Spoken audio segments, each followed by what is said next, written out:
11 થી લઈને 15 જૂન દરમિયાન વરસાદની શક્યતાઓ હવામાન વિભાગે ગાજવીજ અને તેજ પવનની ચેતવણી આપી। 11 અને 12 જૂને નવસારી, તાપી, વલસાડ અને ડાંગમાં વરસાદની શક્યતાઓની વાત કરવામાં આવી રહી છે। 14 અને 15 જૂને ભરૂચ, વડોદરા, પંચમહાલમાં વરસાદી ઝાપટા પડી શકે છે। દાહોદ અને મહીસાગર જિલ્લામાં પણ વરસાદની સંભાવનાઓ છે।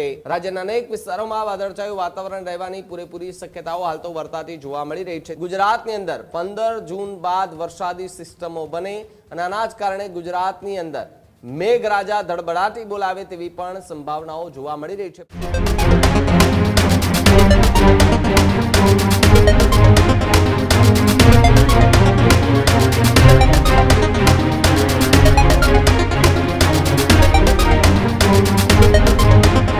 રાજ્યમાં ચોમાસાની વિધિવત રીતે એન્ટ્રી ક્યારે થશે તેને લઈને હવામાન વિભાગે ફરી એકવાર સૌથી મોટી આગાહી કરી છે। જી હા, વરસાદને લઈને હવામાન વિભાગની સૌથી મોટી આગાહી। ગુજરાતમાં આગામી દિવસોમાં હવામાનમાં મોટા ફેરફારોની સંભાવના છે। 11 થી લઈને 15 જૂન દરમિયાન વરસાદની શક્યતાઓ હવામાન વિભાગે ગાજવીજ અને તેજ પવનની ચેતવણી આપી। દક્ષિણ ગુજરાતના અનેક જિલ્લાઓમાં વરસાદી માહોલ સર્જાય તેવી આગાહી કરાઈ છે।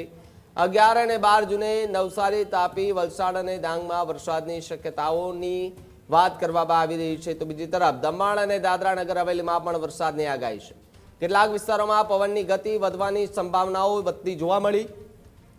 કેટલાક વિસ્તારોની અંદર ઝાપટાઓ પડતા પણ જોવા મળ્યા। જ્યારે 13 જૂને સુરત, નર્મદા, છોટાઉદેપુરમાં વરસાદની આગાહી છે। ગીર સોમનાથ, અમરેલી અને ભાવનગરમાં પણ વરસાદની શક્યતા છે। જ્યારે 14 અને 15 જૂને ભરૂચ, વડોદરા, પંચમહાલમાં વરસાદી ઝાપટા પડી શકે છે। દાહોદ અને મહીસાગર જિલ્લામાં પણ વરસાદની સંભાવનાઓ છે। સૌરાષ્ટ્રમાં આગામી 3 દિવસ મુખ્યત્વે સૂકું હવામાન રહેવાની પણ સંભાવનાઓ વર્તાતી જોવા મળી રહી છે। સૌરાષ્ટ્રમાં આગામી 3 દિવસ મુખ્યત્વે સૂકું હવામાન રહેશે। 12 થી 15 જૂન દરમિયાન અમરેલી, ભાવનગર અને ગીર સોમનાથની અંદર વરસાદની આગાહી કરાઈ। રાજ્યના અનેક વિસ્તારોમાં વાદળછાયું વાતાવરણ રહેવાની પૂરેપૂરી શક્યતાઓ હાલ તો વર્તાતી જોવા મળી રહી છે। ત્યારે વરસાદને લઈને ફરી એકવાર હવામાન વિભાગ જે છે તેમણે અવકાશ જાહેર કર્યું છે। આગાહી કરી છે કે સૌરાષ્ટ્ર અને અલગ અલગ વિસ્તારોની અંદર ભારેથી અતિ ભારે વરસાદ થાય તેવી સંભાવના છે। પવનની ગતિમાં વધારો થાય તેવી સંભાવના છે। પરંતુ ગુજરાતની અંદર 15 જૂન બાદ વરસાદી સિસ્ટમો બને અને આના જ કારણે ગુજરાતની અંદર મેઘરાજા ધડબડાટી બોલાવે તેવી પણ સંભાવનાઓ જોવા મળી રહી છે। પરંતુ એ 15 તારીખ પહેલા જે પ્રી મોન્સૂનની કામગીરી હોય છે, પ્રી મોન્સૂન એક્ટિવિટી હોય છે જેને કહેવામાં આવે છે, એ પ્રી મોન્સૂનની એક્ટિવિટી હજુ સુધી ગુજરાતમાં ન થઈ હોવાની વાતની સ્પષ્ટીકરણ કરતા પણ હવામાન વિભાગ જોવા મળ્યા હતા, અધિકારીઓ જોવા મળ્યા હતા। જો કે રાજસ્થાન, ઉત્તર પ્રદેશ, મધ્યપ્રદેશ સહિતના વિસ્તારોમાં આમની પૂરેપૂરી અસર થતી પણ જોવા મળી છે। પરંતુ હાલ જે પ્રમાણે સમાચાર મળી રહ્યા છે જેની અંદર ગુજરાતની અંદર જે સિસ્ટમો હવે બનશે તે સિસ્ટમો એકદમ ભયંકર બની શકે છે। વાવાઝોડાની પણ ચર્ચાઓ હાલ થતી જોવા મળી રહી છે। જો કે હાલ તો એવી કોઈ સિસ્ટમ લાગતી નથી, પરંતુ ચોમાસું નજીક આવતાની સાથે જ વાવાઝોડું બને તેવી પૂરેપૂરી સંભાવનાઓ વર્તાતી જોવા મળી રહી છે।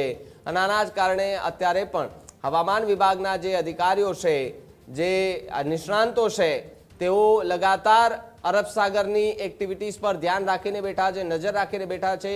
શું એક્ટિવિટી અંદર થઈ રહી છે, કેવો માહોલ અત્યારે સર્જાઈ રહ્યો છે, વરસાદી સિસ્ટમ ક્યાં સક્રિય થઈ છે, કેરળમાં ચોમાસું બેસ્યું છે, મહારાષ્ટ્ર બાદ ગુજરાતમાં ક્યારે વિધિવત રીતે ચોમાસું આવશે તેને લઈને પણ નજર રાખતા હવામાન વિભાગ હોય, હવામાન નિષ્ણાંત અંબાલાલભાઈ પટેલ હોય કે પછી પરેશ ગોસ્વામી હોય, આ તમામ પાસેથી અમે અપડેટ એ જે છે તે મેળવી રહ્યા છે। અને તેમનું પણ કહેવું છે કે 15 જૂન બાદ ભારેથી અતિભારે વરસાદ થાય તેવી સંભાવનાઓ છે। દક્ષિણ ગુજરાત અને સૌરાષ્ટ્રના જે અલગ અલગ વિસ્તારો છે ત્યાં આગળ ભારે પવન સાથે વરસાદી ઝાપટા પડે તેવી પણ સંભાવનાઓ જોવા મળી રહી છે। ત્યારે હવે એ જોવાનું રહ્યું કે જે તારીખો આપવામાં આવી છે તારીખોમાં કયા પ્રકારની આગાહી એ સાચી પડે છે, અથવા તો જે ખેડૂતો રાહ જોઈ રહ્યા છે વરસાદની કે એમણે વાવણી લાયક વરસાદ થાય અને પોતાનો પાક એ સારી રીતે ઉગાડી શકે તેવો વરસાદ થાય છે કે કેમ આવનારો સમય આવશે ત્યારે ખબર પડશે।